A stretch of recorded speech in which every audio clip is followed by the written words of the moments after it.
Juan Barros is a Chilean bishop who some accuse of covering up abuse by priest Fernando Caradima. The latter was an admired pastor in Santiago until it was discovered he had abused numerous young people since the 1980s. In 2011, the Vatican convicted Caradima and barred him from pastoral work. Juan Barros was one of the young people spiritually guided by Caradima and one of his collaborators in a Chilean parish. In 1995, John Paul II appointed Barros as bishop. 20 years later, in 2014, when Pope Francis transferred Barros to the city of Osorno, Caradima had already been convicted.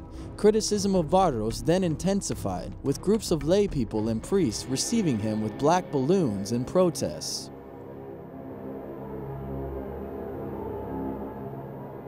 One of Caradima's victims accuses Barros of witnessing abuse when he was a priest and doing nothing to stop it.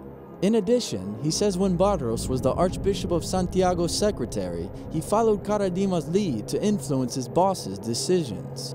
Thus, the victim is asking Pope Francis to revoke his title as bishop.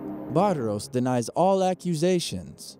The situation came to a head during the Pope's trip to Chile, as the Holy Father asked for forgiveness for the abuse. Victims were upset that the bishop still participated in his ceremonies.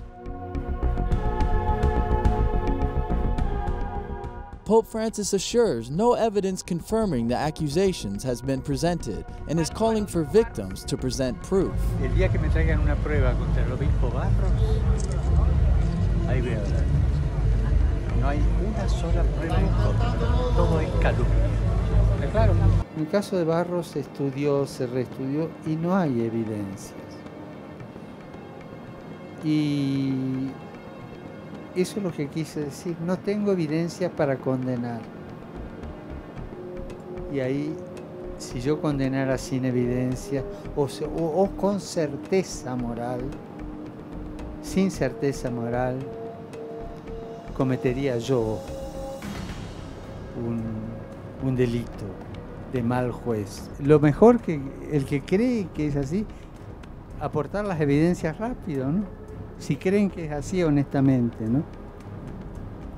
Yo en este momento no creo que sea así porque no las hay, pero tengo el corazón abierto a recibirlas. Following these words, it was revealed that Cardinal Sean O'Malley had given Pope Francis a letter in 2015 containing testimony from one of the victims, but it was unclear whether the Pope had read it or not.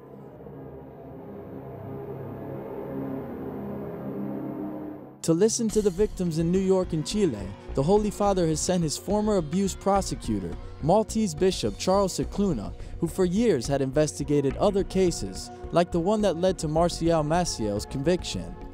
Pope Francis will make his decision following a briefing from the ex-prosecutor. The only certainty is that it will be a difficult one.